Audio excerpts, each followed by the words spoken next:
I will introduce Professor Marcia Langton on Order of Australia, who will in turn introduce Lisa, and Lisa and Kirsty will discuss the book. So Marcia is an Aboriginal woman of Iman descent.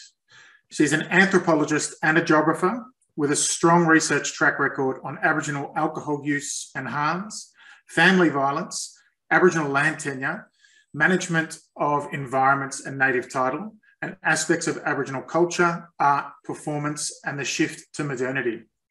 Professor Langton has held the Foundation Chair of Australian Indigenous Studies at the University of Melbourne since the year 2000 and was appointed Associate Provost in 2017. Professor Langton is a Fellow of the Academy of Social Sciences, a Fellow of Trinity College, Melbourne, and an Honorary Fellow of Emmanuel College at the University of Queensland. Marcia is a really powerful figure in Aboriginal society and the university, and I'm really proud to hand over to Marcia for this next session. Thanks, Marcia. Thank you, Michael Sean. Obrigada, Barak, Dr.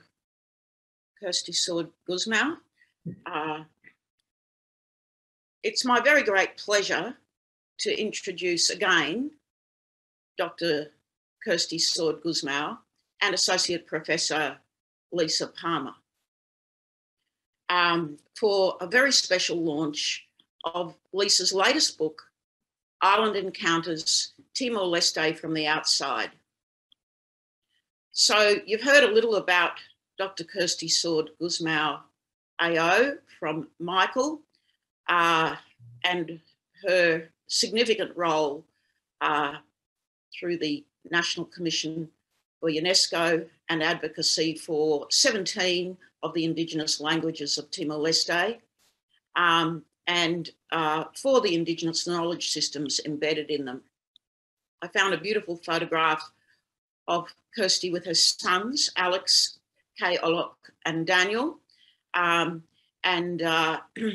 want to say yakai, hey you, in one of the languages I learned as a child.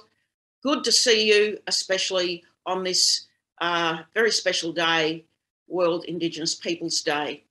So I'll hand over to you, Kirsty, before I then introduce Lisa. Thank you so much, Marcia. I feel very honoured to have been asked by Lisa to launch her book, and very honoured to share this virtual stage with you. So for the past few months, I've had the great pleasure of working alongside Lisa on developing her amazing digital archive of Timorese culture and ecology. The archive contains a vast array of photos, films, audio tracks, and documents which collectively tell the story of how the Timorese people relate to their world, including the spirit realm of their ancestors, to their natural environment, and to one another. So like Lisa, I am Timorese by marriage and passion. However, unlike her, my experience of the country and its people has earned me only a very superficial understanding of the profound place of traditional belief systems and practices in the lives of ordinary Timorese people. Having been swept up in the modernising agenda of the development industry through my work as founder and chair of the Alola Foundation, I've only, I guess, skirted the edges of Indigenous Timorese culture and its role in shaping its people's world view. And that in spite of having worked, as you have just heard, quite hard over the past decade or so to see a greater space accorded to Timor's many local languages in the education system. So in spite of that, working with Lisa on her archive has filled many gaps in my knowledge of what makes Timor and its people tick. I've lived in Timor-Leste for 15 years, and I was married over that time to Shanana Guzman, someone who Lisa describes in her book as embodying the paradoxes of darkness and light, tradition and modernity. Nevertheless, reading Island Encounters has given me deeper understandings of the complexity of these paradoxes and the importance and difficulty of ensuring that Indigenous knowledge systems are integrated successfully into programs of national development. Lisa's book is written with great humility and deep respect for the people she encounters on her journey from the outside in.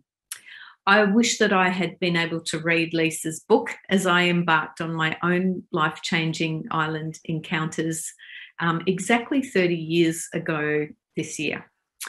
But better late than never. So if, like me, you are curious to delve more deeply into the heart and soul of Timor-Leste, its psyche and its spirit world, then I recommend Lisa's new book to you thoroughly. Thank you very much. Obrigada, Barak.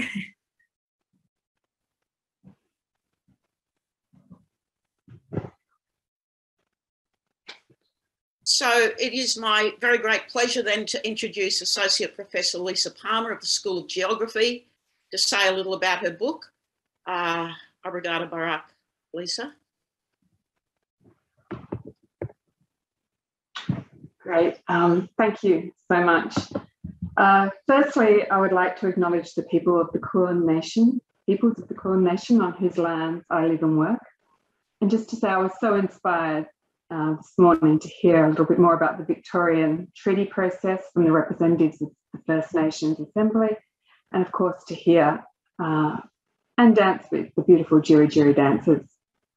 Thank you so much to Kirsty for your generous launch and those kind words. And thank you so much, Marcia, who, as many of you will know, was my doctoral supervisor in the Northern Territory University many years ago, for chairing this launch. Thank you as well to Michael, Aaron, Brittany and the Indigenous Knowledge Institute for organising to launch the book here today. It's a great honour to be doing so. And I acknowledge all the Indigenous people from around the world and everyone here at this event today. So as Kirsty and Marcia intimated, Island Encounters is part anthropology and geography, part memoir and part reportage, a narrative of Timor shaped by a journey from the outside in. It incorporates my 20 years or so of experience and involvement with Timor-Leste, and more particularly the months I spent travelling with my young family from west to east in 2018. So while I have written other books and articles about Timor-Leste, I wrote this book to reach a general rather than specifically academic audience.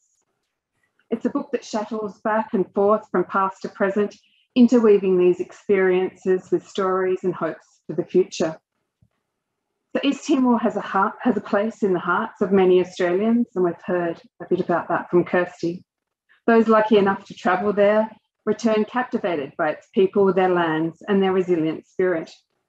In an Island Encounters, I wanted to share my insights of 2 decades of experience with the country, shining a light on the richly woven tapestry of Timorese lives and landscapes. So with an eye to the country's complex history and politics, the book traces paths redolent in longing and learning, belonging and bewilderment, courage and conviction to tell of an island divided by colonialism and conflict, but also, of course, of joy and ongoing connection. I hope that I've done justice to these encounters and that those that will read it will enjoy and learn something from the journey. You'll see in a moment that the book is also downloadable for free from ANU Press. And I'd just like to say here that it's a book that's had a long gestation, and there are a great many people to thank and acknowledge. And I won't be able to do that all here today. But I would like to extend my deepest thanks to my extended family, friends and colleagues from across the island of Timor. As Kirsty said, my husband is a man from Timor-Leste, and of course to my own family in Australia. I've been privileged to be welcomed into their lives and to learn and benefit from the qualities that they have shared: inclusivity, warmth, joy in the company of others, and enthusiasm for extending out an exceedingly endless network of family, friendships, and stories. I'd also like to thank a few people who are online here today at this event. My deepest thank you to Dr. Baltazar Kehi and his family from the dispersed kingdom of Lorku, whose lands and stories feature in the first part of the book, and whose lands and stories are divided by that colonial border between Portuguese and Dutch Timor. Thank you as well to Professor Marcia Langton, who is my doctoral supervisor and with whom I shared my first visit to an independent Timor-Leste back in the year 2000.